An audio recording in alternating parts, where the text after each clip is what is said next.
If you've pressed play on this, then you, like so many before you, have made the noble decision to fall asleep to something mildly educational and quietly depressing.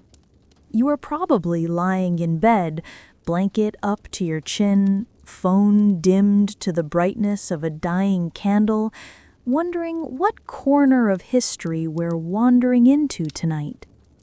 And the answer, I'm afraid, is the corner that smells faintly of smoke, onions, and regret. We're not talking about kings, knights, or noble deeds. No.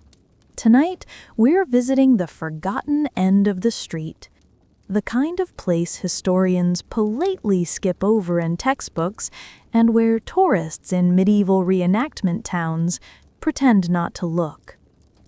Welcome to the brothel. Yes, the medieval brothel, a place that sits somewhere between an inn, a tavern, and a health hazard.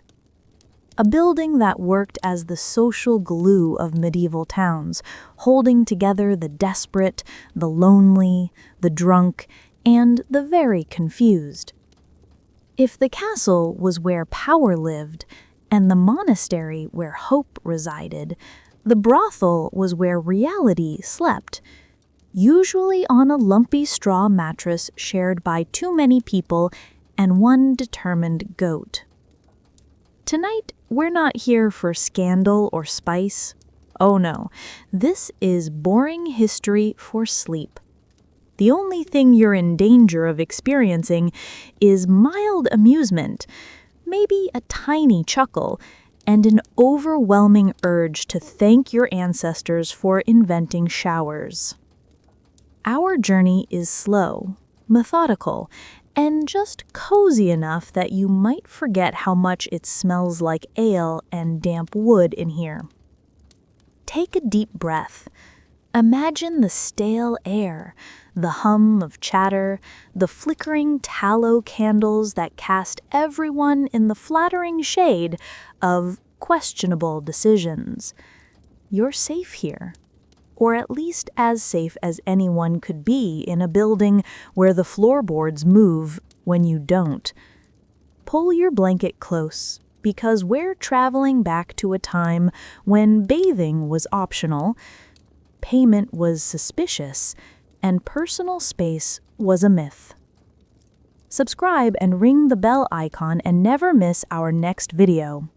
Let's begin.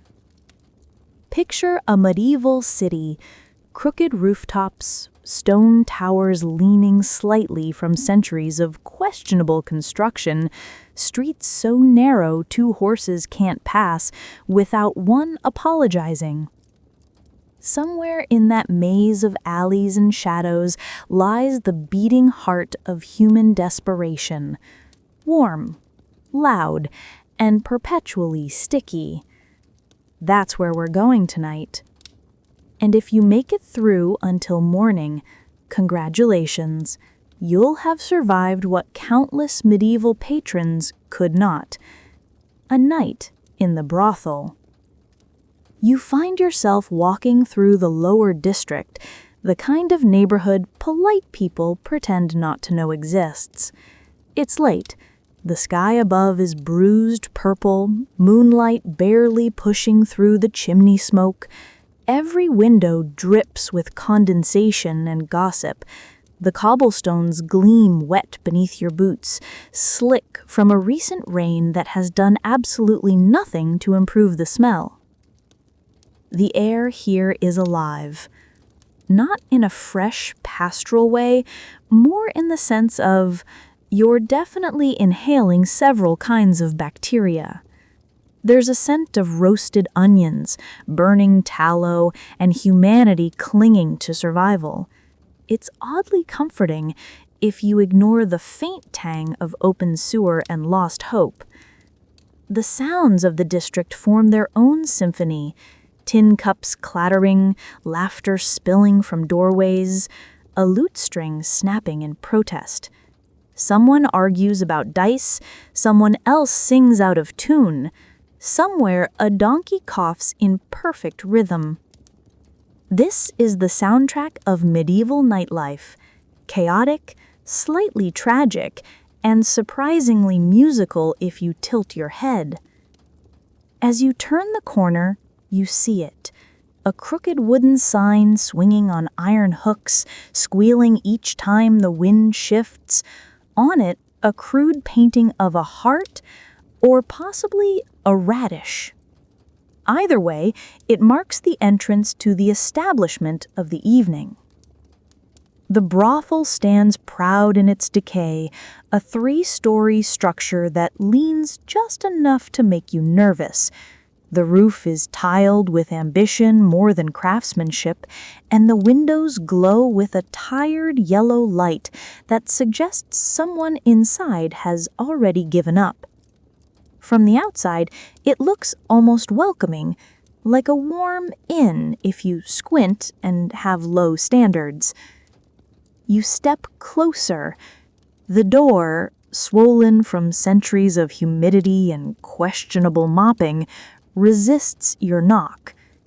When it finally opens, it does so with a groan that sounds almost alive. You're met immediately by a wave of air so thick you could butter it.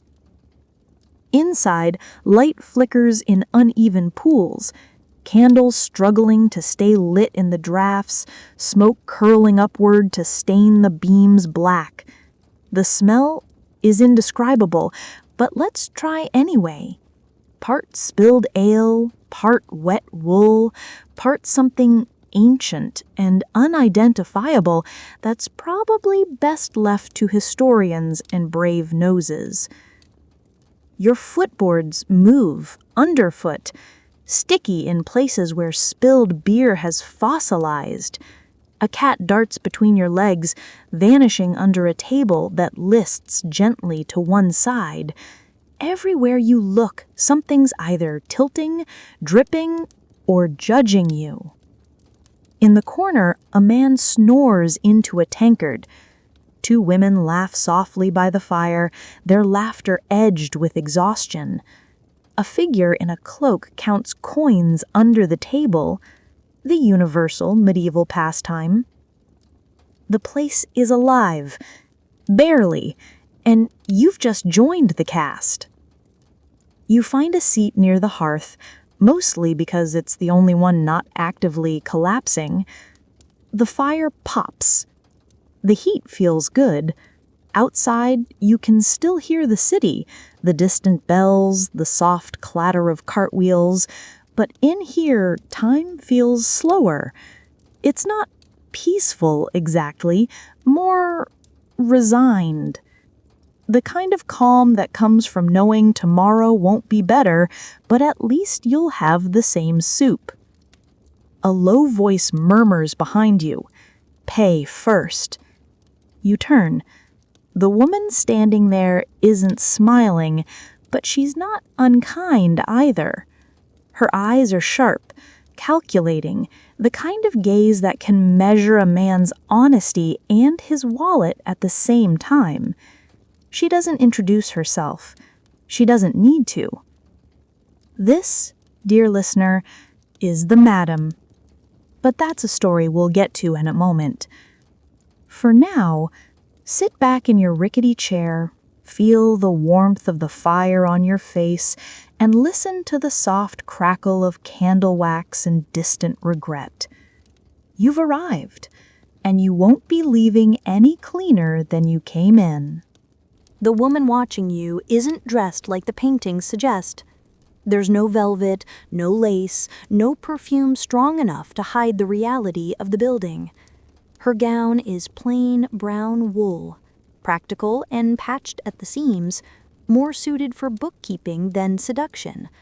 A string of beads circles her neck, not for fashion, but counting.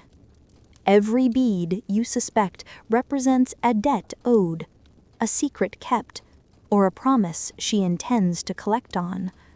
Her hair, streaked with gray and pinned under a linen veil, gives her the air of someone who's seen far too much and plans to see more purely out of spite. She's not cruel exactly, just efficient. You get the feeling that if the city burned to the ground, she'd still be here by morning, sweeping the ashes into neat piles and charging rent for them. New? She asks, her voice carrying the weight of every night she's had to ask that same question. You nod, unsure if this counts as admission or surrender. She squints at you through the candlelight, as if trying to decide whether you're a potential customer, a thief, or just another lost pilgrim in search of poor life choices. Probably all three. The room hushes a little as she steps closer. Even the cat pauses mid-wash.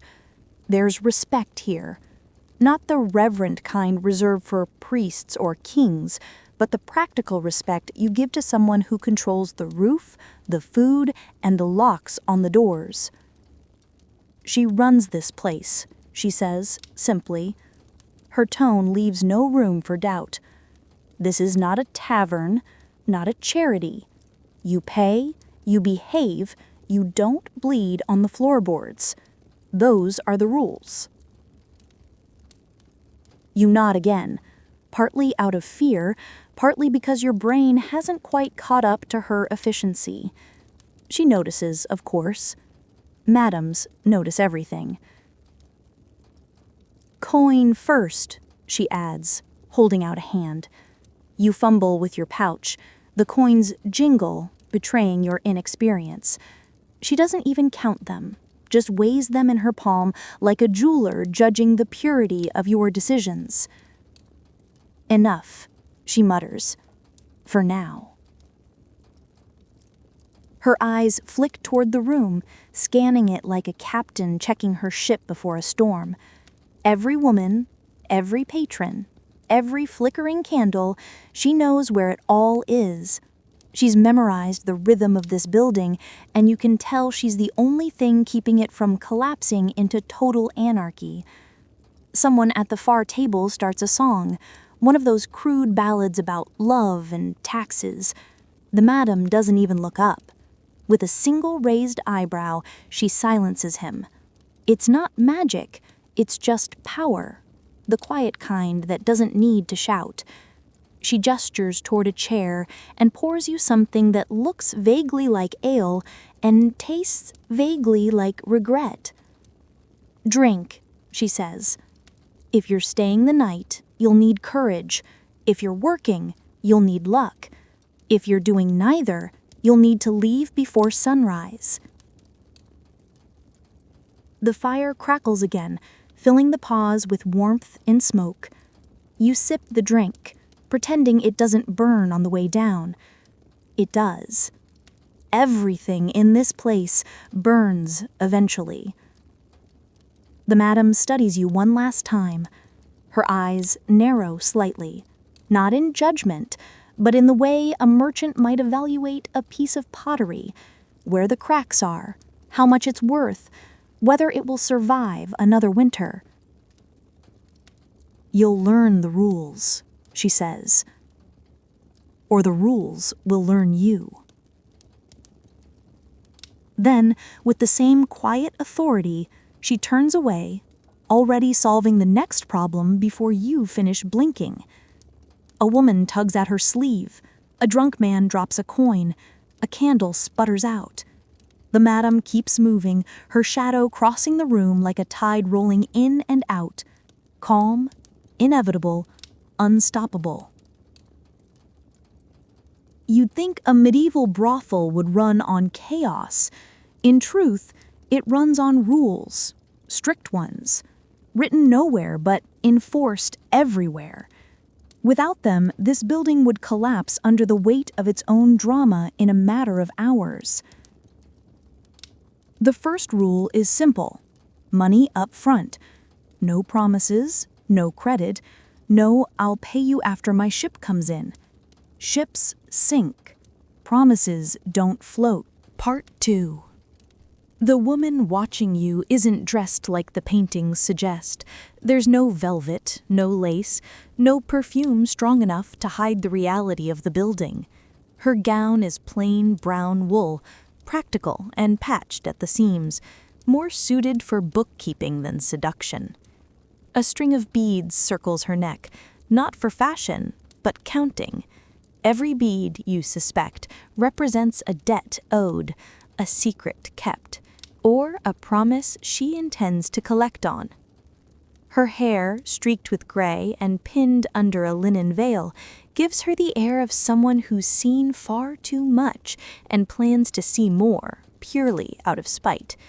She's not cruel, exactly, just efficient. You get the feeling that if the city burned to the ground, she'd still be here by morning, sweeping the ashes into neat piles and charging rent for them. "New?" she asks, her voice carrying the weight of every night she's had to ask that same question. You nod, unsure if this counts as admission or surrender. She squints at you through the candlelight, as if trying to decide whether you're a potential customer, a thief, or just another lost pilgrim in search of poor life choices. Probably all three. The room hushes a little as she steps closer. Even the cat pauses mid-wash. There's respect here, not the reverent kind reserved for priests or kings, but the practical respect you give to someone who controls the roof, the food, and the locks on the doors.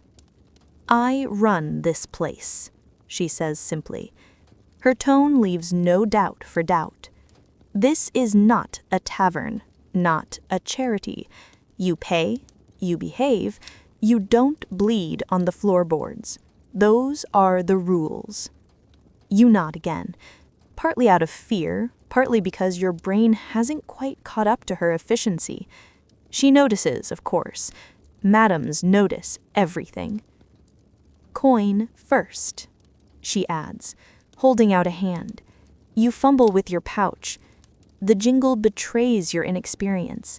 She doesn't even count them, just weighs them in her palm like a jeweler judging the purity of your decisions. "Enough," she mutters, "for now."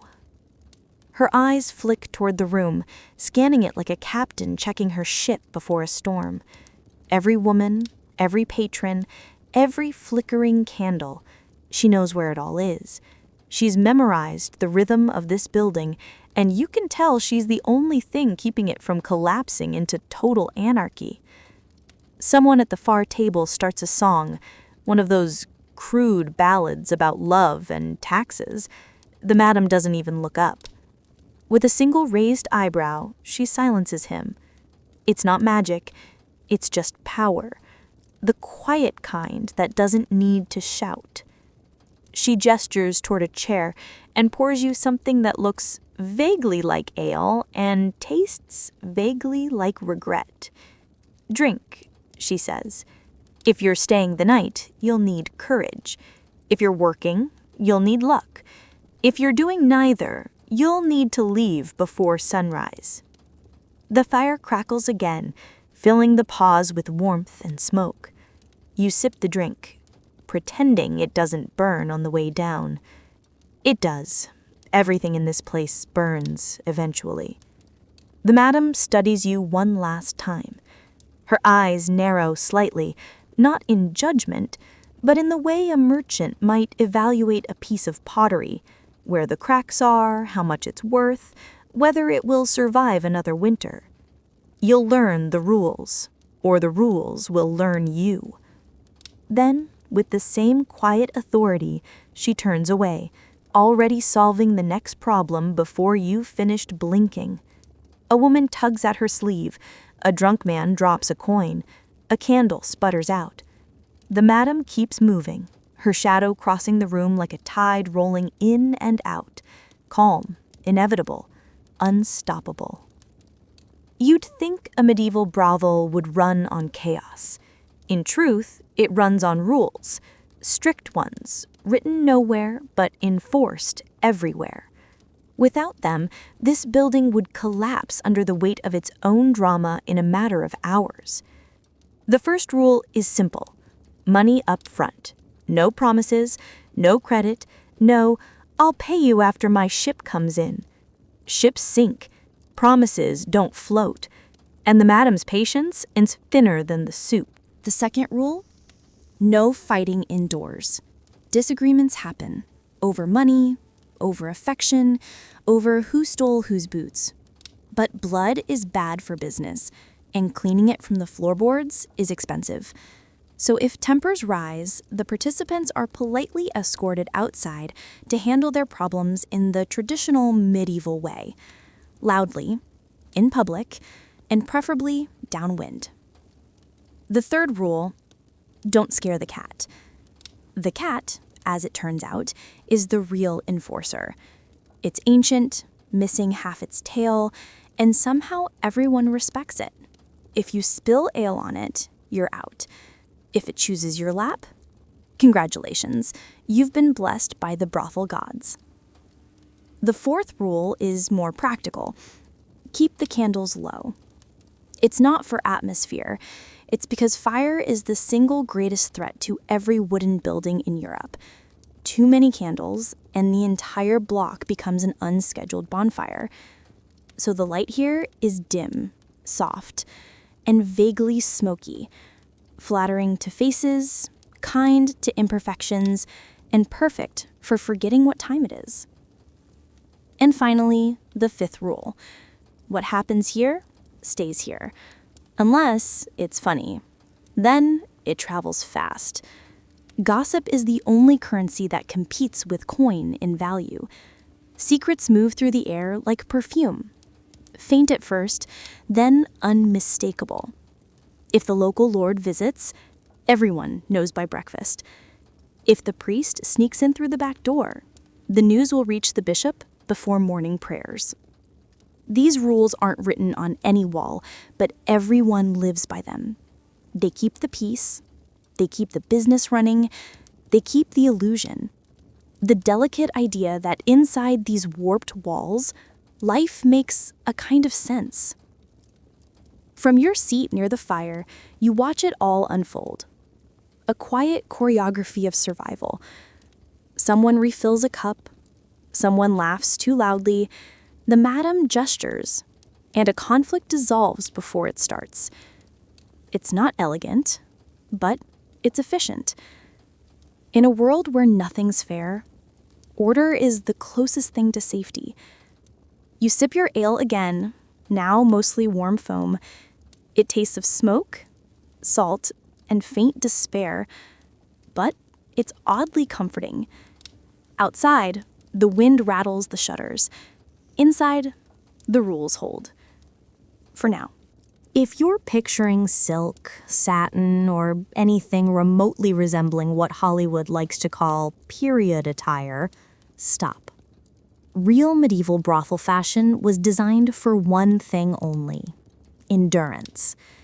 Every gown, every corset, every dangling bit of ribbon had already survived at least 2 owners, one flood, and a rat problem that nobody talks about anymore. The main fabric of the trade was wool. Scratchy, thick, the color of porridge left too long in the sun. When summer came, the only adjustment was removing one of the 3 underlayers of regret. In winter, the same outfits were paired with shawls that looked like they had absorbed centuries of candle smoke, which they had. Clothes weren't replaced, they were negotiated with. A tear at the hem wasn't a disaster, it was ventilation. A missing sleeve simply meant you were fashionable on one side. And if you managed to find something red, congratulations, the town now officially knew your profession. Bright colors meant money, faded ones meant long hours. Most garments were dyed with whatever was cheapest: crushed berries, onion skins, or in one memorable case, something that had once been a beetroot and a dream. Shoes were optional. The floorboards were splintered, but feet were calloused enough to file nails on.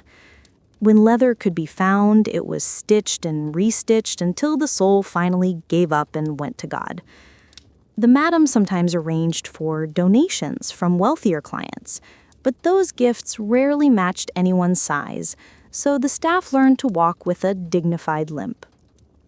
Perfume was not so much worn as declared. Most mixtures came from street apothecaries who believed anything that stung the eyes must be working. Common ingredients included vinegar, rosemary, and occasionally something that was definitely flammable. If it covered the smell of the room, it was considered a success. Hairstyles followed one guiding rule: keep it out of the stew. Most women wore their hair tied back with a strip of linen or ribbon scavenged from better days. Lice were a communal issue, an uninvited fraternity that paid no rent and attended every meal. Combs were precious. Sharing them was considered an act of intimacy. And yet, despite all this, there was a certain pride. When candlelight hit the right angle, when laughter rose above the clatter of tankards, the patched dresses and crooked smiles took on a glow. For a brief second, the women looked less like survivors and more like queens of their own smoky little court. Because, in a way, they were.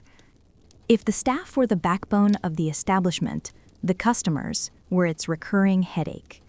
They arrived from every corner of medieval society.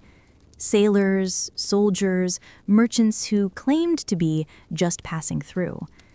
Each brought coin, gossip, and at least one bad idea. The sailors were easy to spot.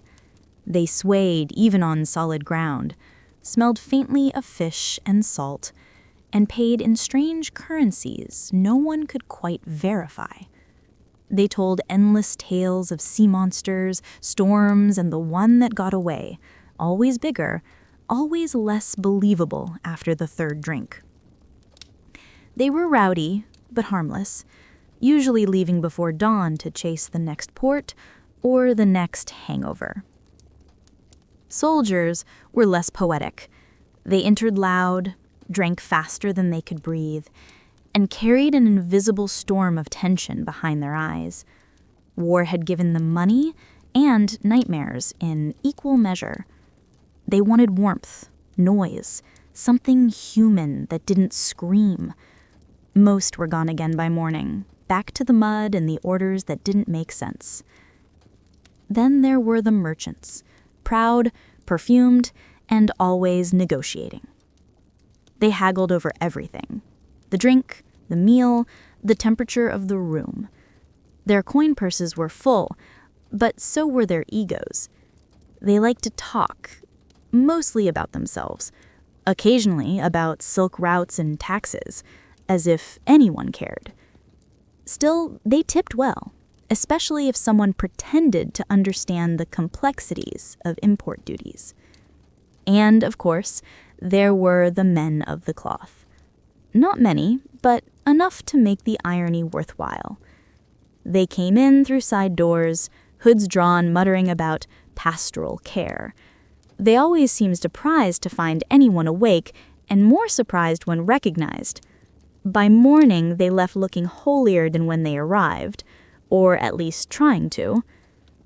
Farmers came during festivals, pockets heavy with harvest pay, ready to exchange it all for an evening of noise and forgetfulness. Minstrels traded songs for ale. Occasionally, a noble would wander in disguised, believing that a cheap cloak rendered him invisible. It rarely did. Everyone knew, but no one said a word. Despite their differences, all customers shared the same transformation once they crossed the threshold. The world outside, the wars, the famine, the debts, dissolved into candlelight and laughter. Inside, there were no titles, no sermons, just the temporary illusion that things were simple. It was a fragile illusion, of course, built on coin and exhaustion, but for a few hours, it worked.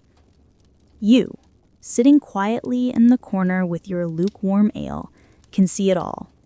The weary smiles, the practiced laughter, the gentle negotiations that make up the economy of survival.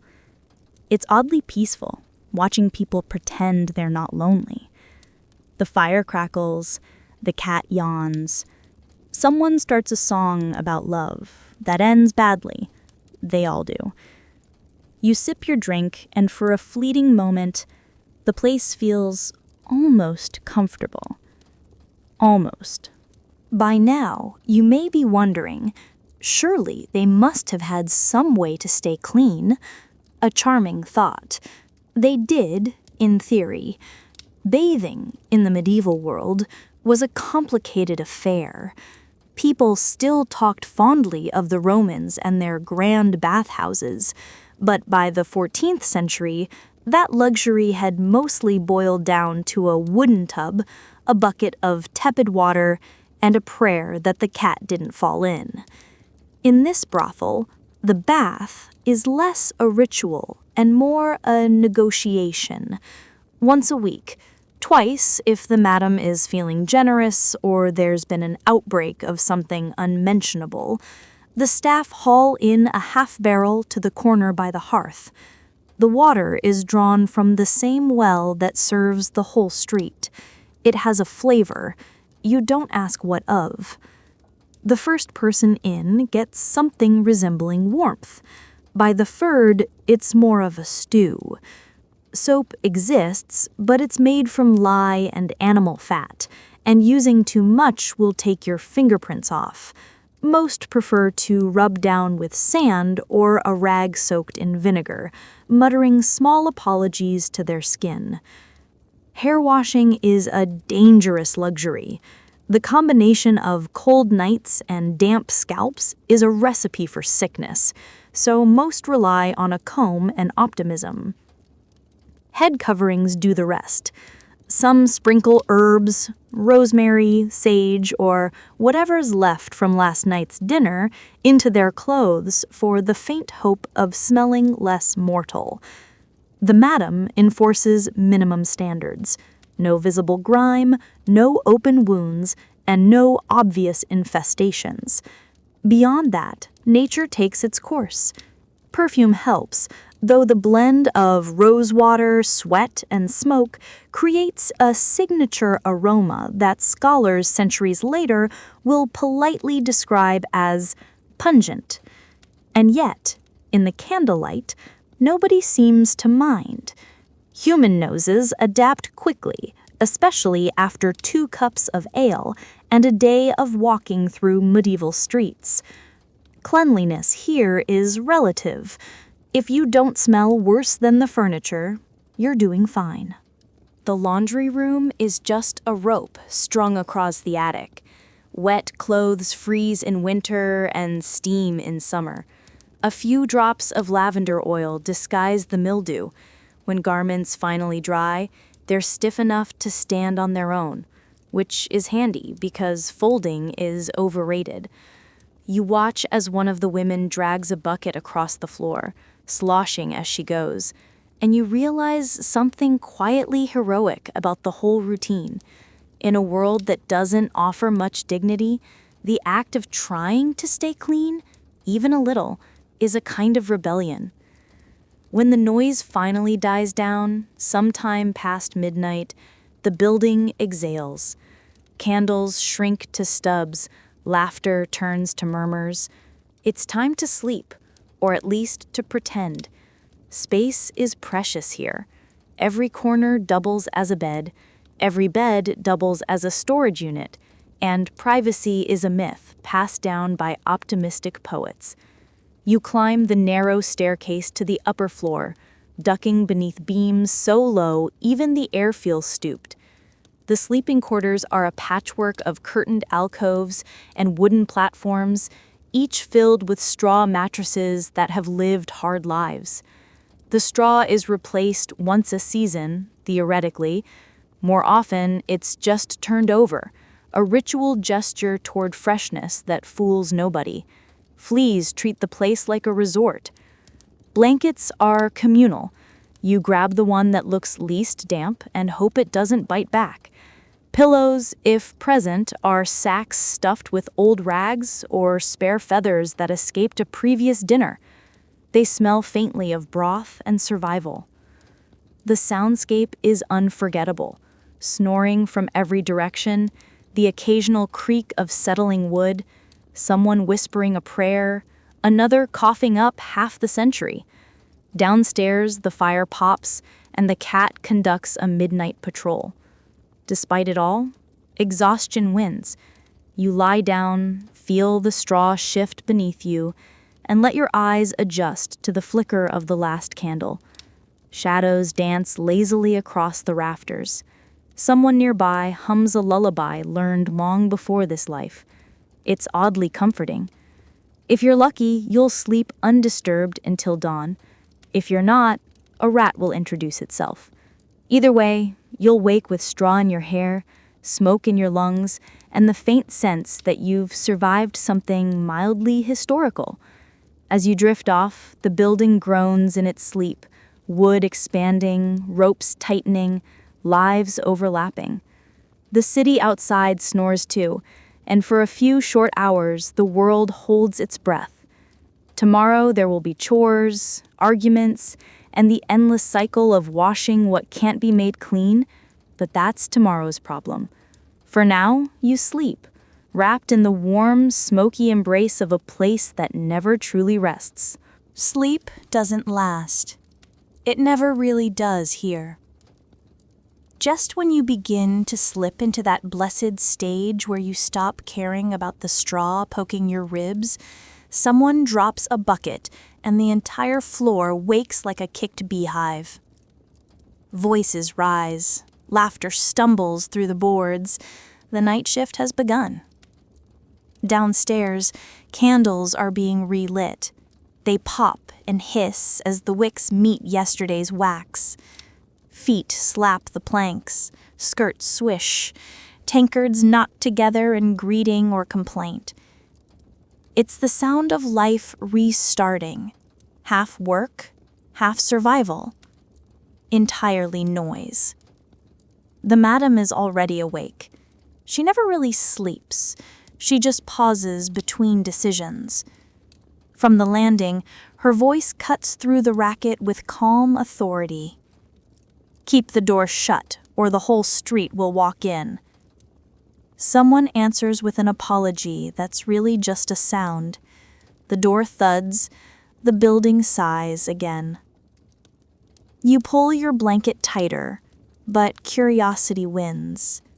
You creep to the stairs and peer down. The main room glows with uneven light. People move like pieces on a well-worn chessboard, each knowing the limited spaces they can occupy. Ale flows again, thin and bitter, but warm. A fiddler tunes up in the corner, coaxing the strings as if the instrument might leave if mistreated. Outside, rain begins, slow, cold, steady. It patters against the shutters like coins falling too late. Inside, the air grows thicker. The laughter returns. It's not a cruel noise, it's simply loud, a declaration that exhaustion won't win tonight. At the center of it all, the madam keeps order with gestures so small they'd be invisible in daylight. A nod sends someone upstairs, a raised hand stills an argument. You realize that this is her orchestra. The fire, the music, the creaking beams, the people trying too hard not to remember where they are. It's chaotic, yes, but a practiced chaos, the kind that's become almost gentle through repetition. Somewhere near the hearth, the cat leaps onto a lap that doesn't protest. Someone else starts another song, this one softer, almost a lullaby. The lyrics are nonsense. The tune is older than memory. You listen, not understanding the words, but feeling them settle over the room like dust. This, you think, is the strange secret of the place. It isn't glamour or sin. It's simply humanity refusing to be quiet.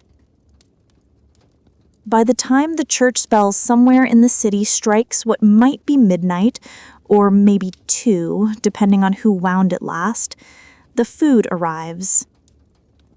Dinner is an optimistic term. It's a communal event, built on whatever the cook could acquire without asking too many questions. Tonight, it's a cauldron of stew, steaming faintly, containing a democratic blend of ingredients: onion, barley, something that used to be a bird, and at least one root vegetable that refuses to be identified. The smell fills the room, thick, earthy, and comfortingly edible. Plates are scarce, so everyone eats from bowls, tankards, or the occasional clean hand. Bread is shared in torn chunks. Butter, when it appears, is treated with reverence, passed around like a holy relic. You take a seat at the long table. The bench wobbles, but holds. Steam fogs the air, spoons clatter, someone sighs contentedly. Conversation softens around you, turning from gossip to murmured appreciation. For a moment, everyone eats as equals. Even the madam allows herself a bowl, seated apart but near enough to hear laughter she pretends not to enjoy. The food isn't good, but it's warm, and warmth counts as flavor after a day like this. You find a piece of meat and decide not to investigate its origin. Across the table, a sailor swears it's chicken. The cook says nothing. The cat appears as if summoned by scent alone, tail curling in entitlement. It receives its portion without ceremony. When the bowl's empty, the talk begins. Again, stories of distant towns, ridiculous customers, the endless rumor that one day someone will open a place with real sheets. No one believes it, but it's nice to imagine. Someone strums a few notes on the lute. Someone else hums. The noise swells gently, like a tide coming in. Even the rain outside joins the rhythm, tapping against the shutters in time with the song. You sit back, full in the medieval sense, meaning no longer hungry rather than satisfied. The fire throws long shadows across the beams. Faces soften, eyes droop. This is the closest thing to peace the house ever gets. Bellies warm, tempers cooled, rules intact.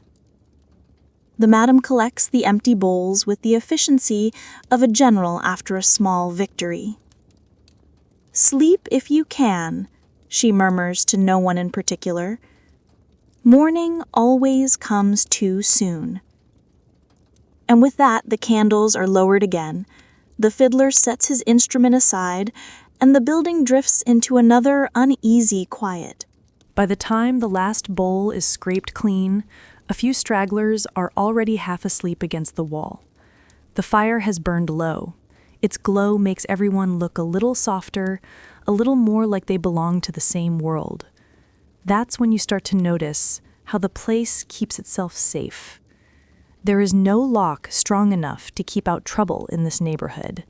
The door's bolt is a piece of iron that's seen more repairs than a battlefield helmet, and the hinges have opinions of their own.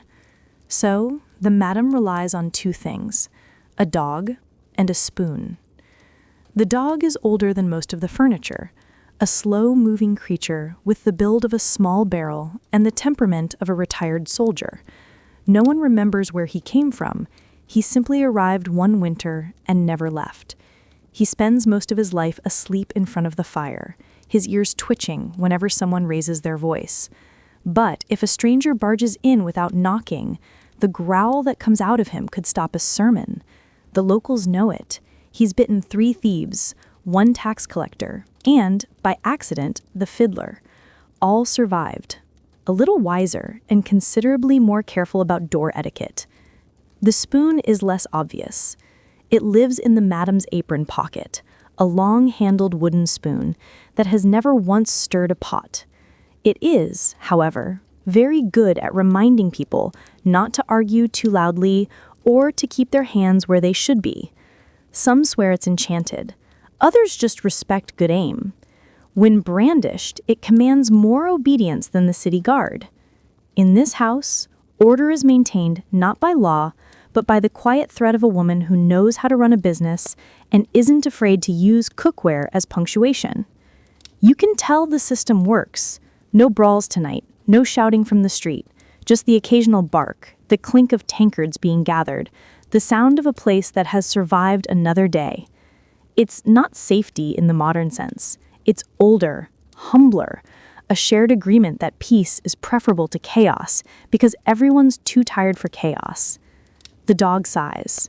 The madam gives him a pat as she passes, muttering something that sounds like thanks. He thumps his tail once, as if to say, all quiet. And so it is. The law, officially, does not approve of this place. Unofficially, it approves just enough to stop by on payday. The line between tolerated and illegal is as blurry as the ale they serve. Every month or so, a constable appears at the door, hat in hand, performing the ceremony of pretending to enforce justice. He clears his throat, glances meaningfully at the coin box, and announces that he must inspect the premises. The inspection involves sitting by the fire, accepting a drink, and looking stern, while the madam discreetly drops a few coins into his glove. The system works beautifully. Everyone goes home satisfied. The law gets its fee, and the house continues existing in a gray area large enough to hide a cathedral. The church, of course, has opinions, loud ones. Officially, the brothel is a den of sin. Unofficially, it's a vital pressure valve that keeps the rest of the town marginally more polite. So sermons thunder about temptation on Sundays, and confessions double on Mondays.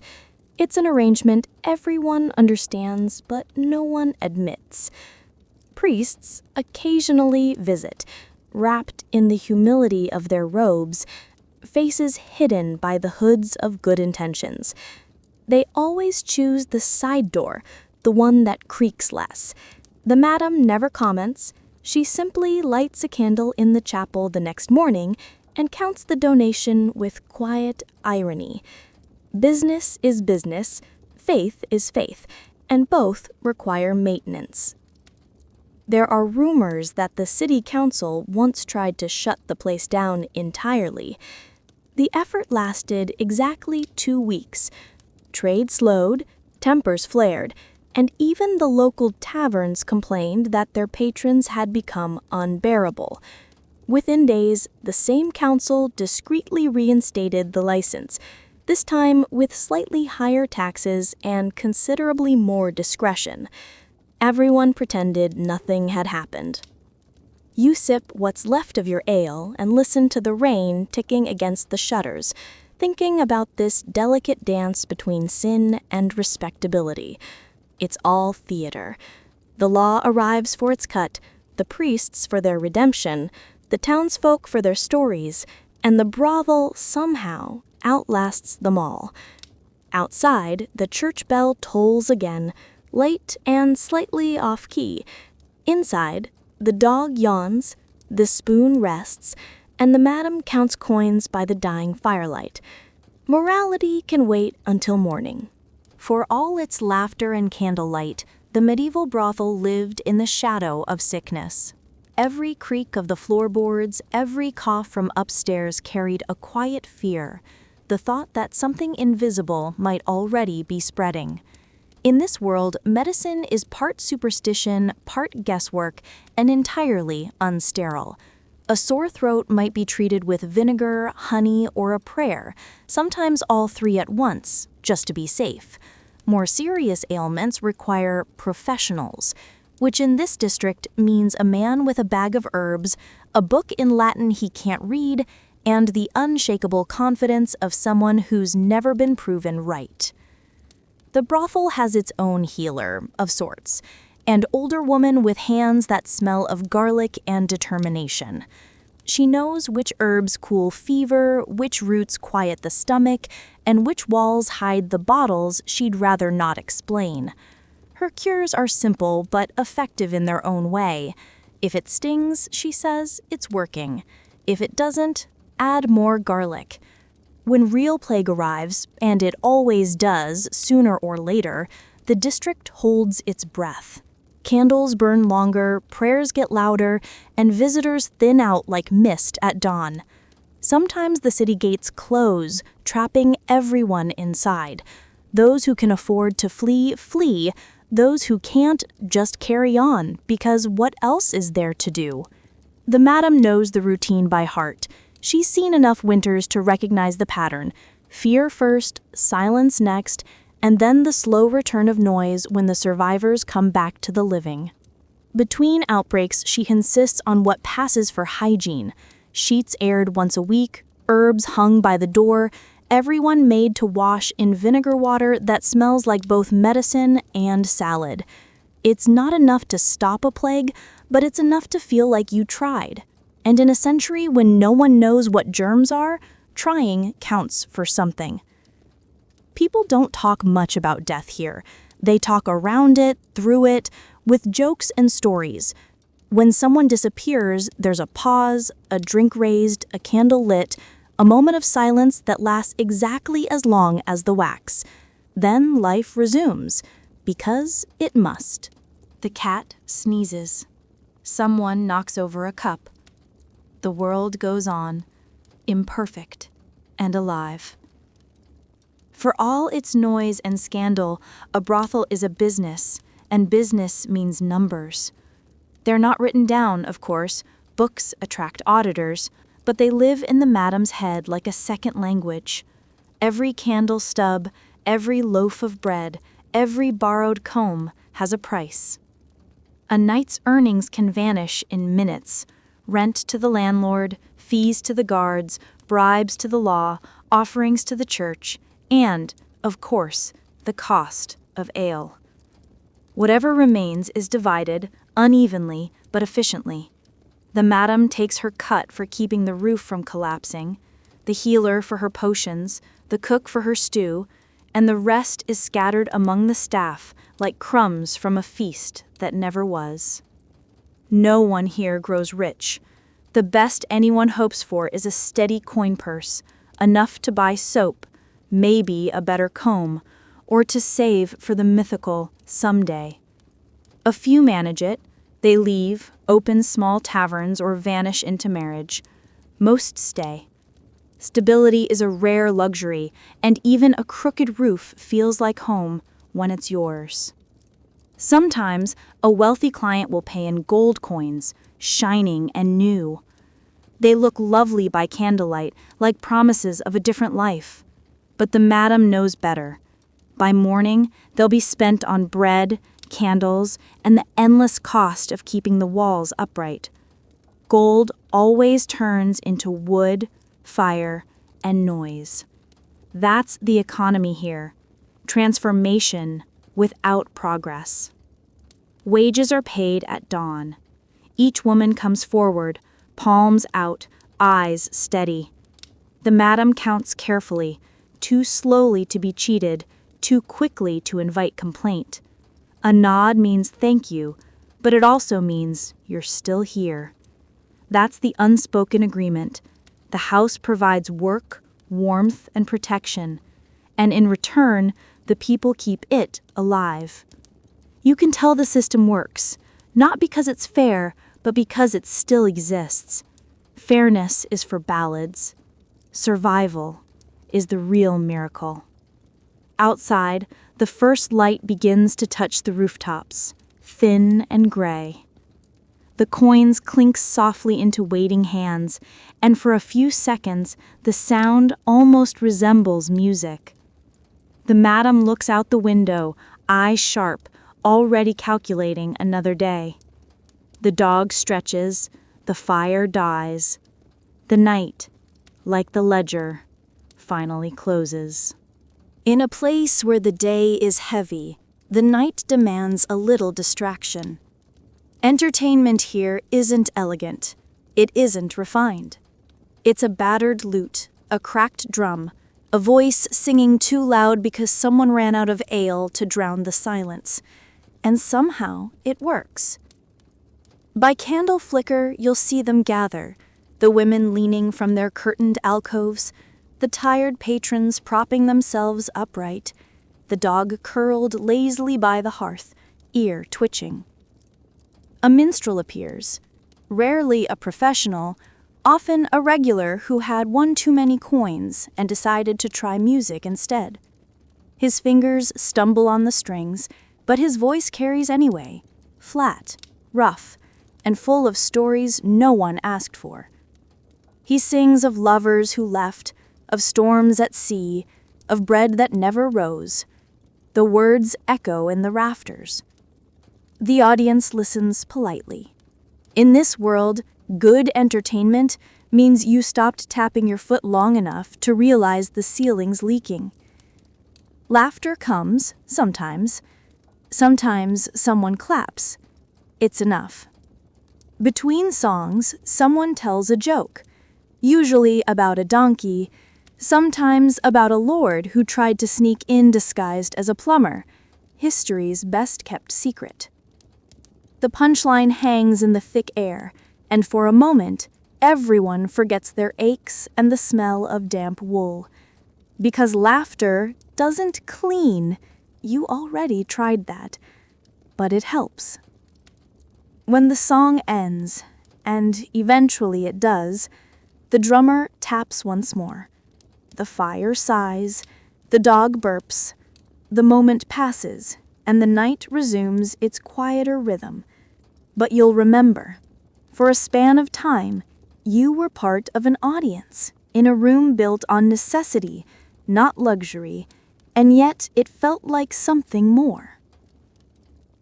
If coin is the visible economy, gossip is the invisible one. It flows faster than ale, travels further than a merchant's cart, and costs nothing.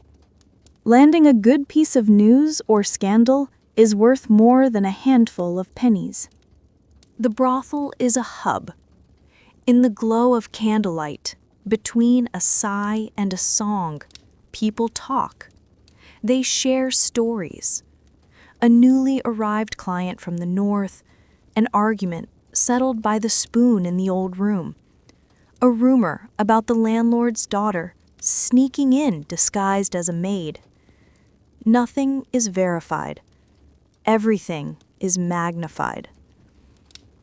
You lean back in your seat, half listening. The words drift over you like smoke, and you catch fragments. He spoke of jewels. She laughed when the cat jumped. Someone paid with a ring and a promise. The threads weave together. By midnight, the tapestry forms of parts truth, parts hope, parts outright the stake. And no one really cares which is which. The madam hears them all. She doesn't hush them. That would be bad business. Instead, she listens quietly, nods at the right moment, and stores the information carefully. Her ledger isn't just coins. It's whispers, too, because knowing is half the power. The patrons talk loud enough to be heard, but soft enough to suspect someone's listening. Staff exchange glances while folding sheets, wiping the counter, adjusting a candle. They know the value of a quiet word, a bribe overheard, a mistake documented in silence. When dawn edges near, the gossip slows. People lean back, rub their eyes, and murmur final bits of news. The last note of the lute dies. The dog gives one last sigh, and you realize you've been part of something ancient and human, a place where stories flow not because they matter, but because someone needs to say something. You wonder what you'll remember in the morning. The smell of smoke, the creak of floorboards, the laughter echoing like a lullaby, or maybe just the fact that you survived. Either way, it's enough for tonight. The strange thing about the medieval world is that faith was everywhere. It clung to the air like smoke. Every hour of the day belonged to a saint. Every meal began with a prayer, and every disaster had a moral attached. Even here, in the place polite society pretended not to see, belief seeped in through the cracks like candle wax. On the wall beside the staircase hangs a small wooden cross. It's crooked, blackened by years of smoke, and held by a nail that leans at the same tired angle as everything else in the building. No one remembers who hung it there, but no one dares remove it either. When the candles are lit, their light touches it first. Some whisper a greeting to it as they pass, just in case. You might think that guilt and holiness wouldn't mix well under this roof, and you'd be right. But they coexist, like rain and mud, inseparable, inevitable. Some of the workers wear small tokens beneath their clothes, a charm, a bit of rosary, a saint's medal polished smooth by worry. It's not hypocrisy, it's insurance. In a life this fragile, everyone needs something to believe in. The madam insists that the house attends mass once a month, together. It's part religion, part public relations. The townsfolk like to see contrition. It keeps them from remembering their own. So, once every few weeks, a small procession shuffles down the street at dawn, hair covered, eyes lowered, smelling faintly of lavender and smoke. They take their places at the back pew, heads bowed, enduring the stares of the righteous. No one speaks to them, but everyone notices when they drop a coin into the offering plate. It buys silence, if not salvation. Inside the church, the incense is heavy, the Latin chants endless. You can almost hear the difference in tone when the priest reaches the part about temptation. He doesn't look up, but everyone knows. Afterwards, they return to their building and light a candle beneath their own roof. It's smaller, humbler, but the flame burns just as bright. Sometimes, late at night, one of the women kneels by that crooked cross, whispering half prayers, not the polished kind from the Psalms, but the personal ones. Let tomorrow be quiet. Let the roof hold. Let the cough pass. It's faith reduced to its simplest form, hope that the world might be kind for just one more morning. And guilt? It's constant, but manageable.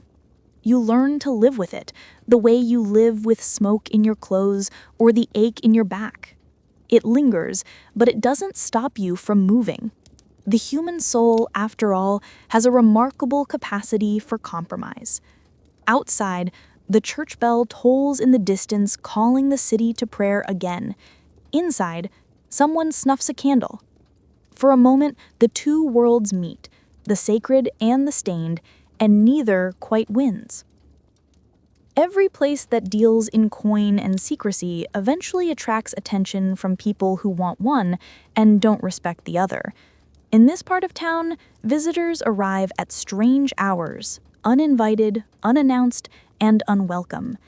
Sometimes it's the drunk who's forgotten how doors work, harmless, loud, and easily removed. Sometimes it's the thief, hoping that everyone's too tired to notice the missing coin box. And sometimes it's worse, the kind of trouble that can't be reasoned with. The madam has seen all varieties of it. That's why the spoon isn't her only weapon. Behind the counter, hidden beneath the row of cups, lies a length of iron once part of a fireplace poker. It's not elegant, but it has made its point more than once. The dog, too, understands the routine. One growl, one step forward, and most problems reconsider their life choices. But not all trouble comes from outside. Sometimes it's homegrown, a fight between patrons, an argument over payment, a burst of jealousy that flares up faster than the fire. When that happens, the entire house responds like a living organism. One person lifts a candle, another closes the shutters, the madam's voice slices through the noise. Not here. Always those two words, calm, quiet, final. And somehow they work. Trouble dissolves like wax, leaving only the smell of smoke and the sound of the door closing behind it. Once, long ago, there was a real danger. A gang of men from the docks, drunk and swaggering, deciding that the house owed them hospitality.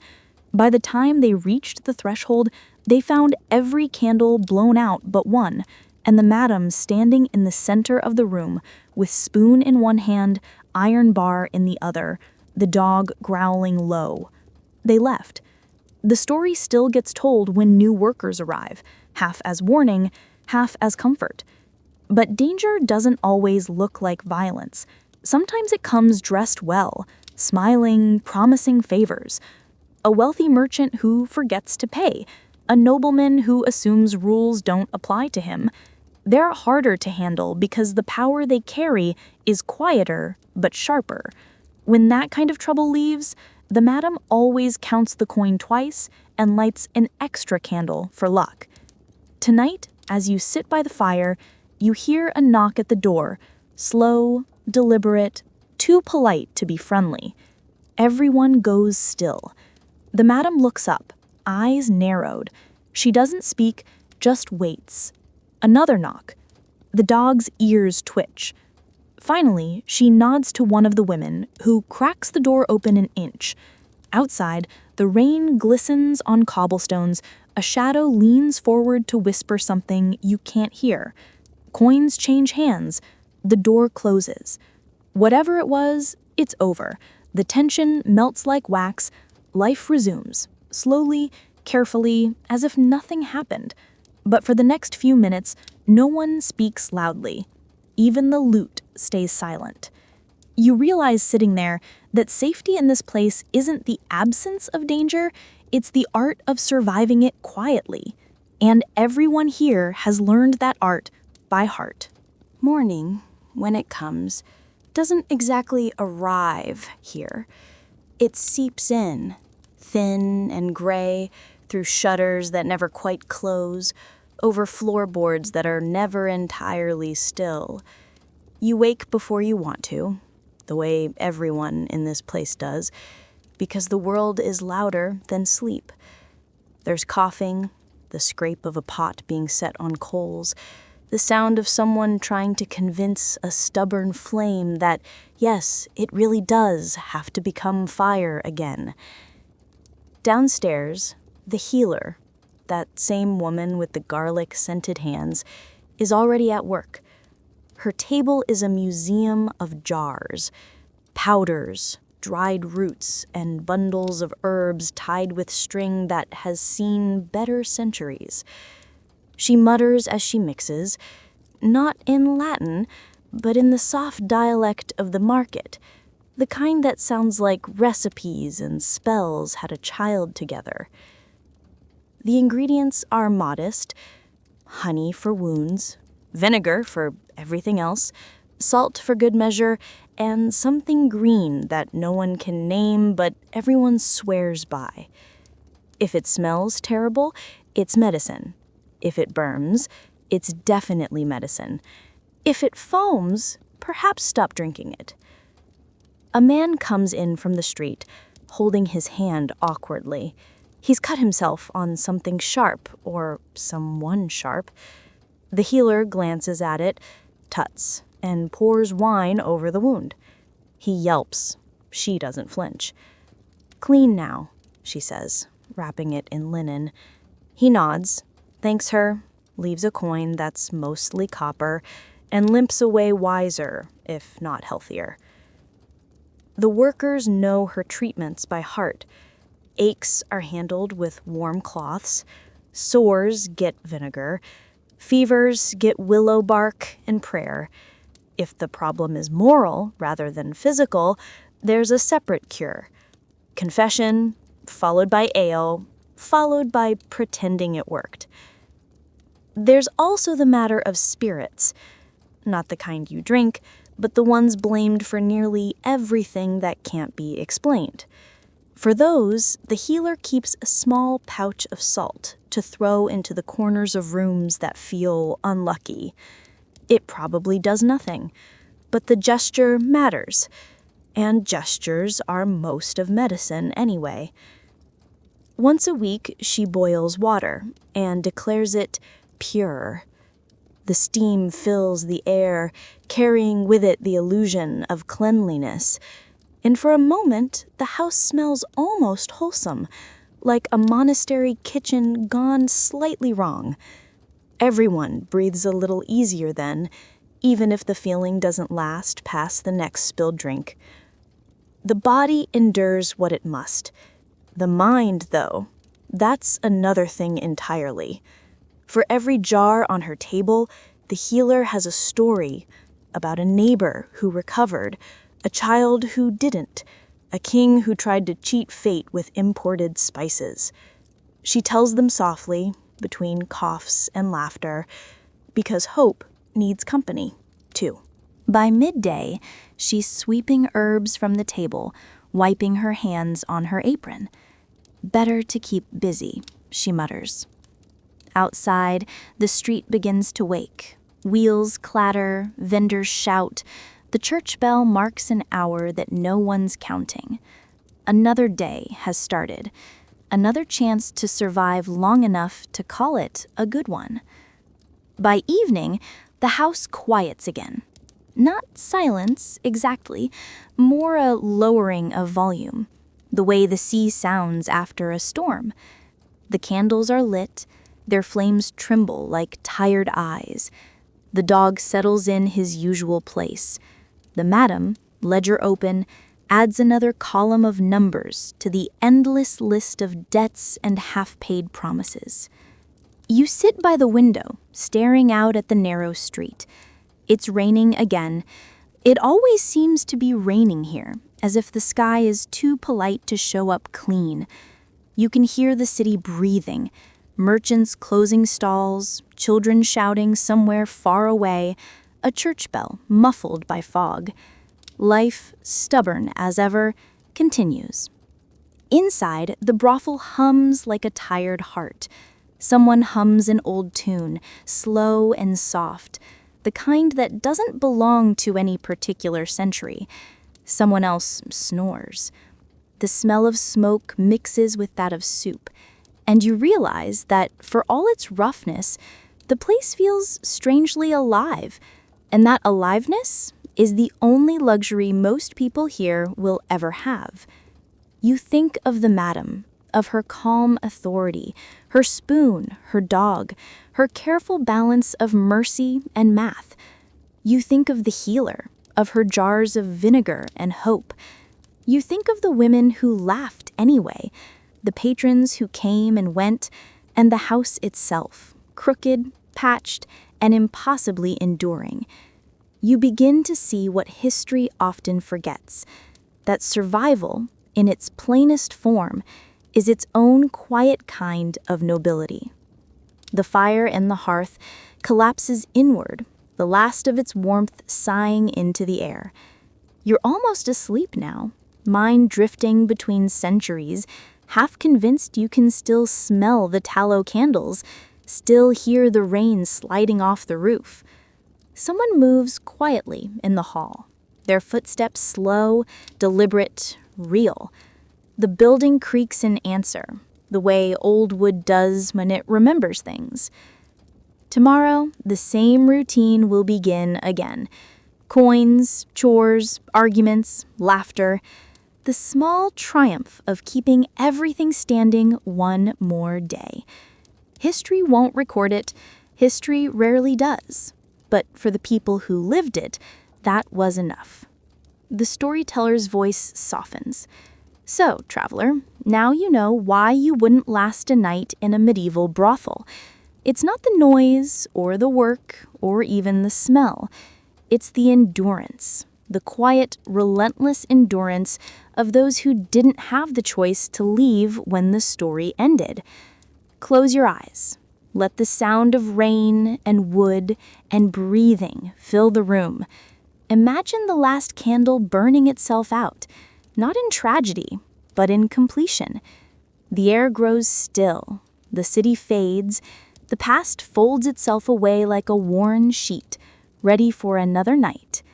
Sleep now. The brothel, the madam, the dog, the healer, they'll keep watch. They've been doing it for centuries.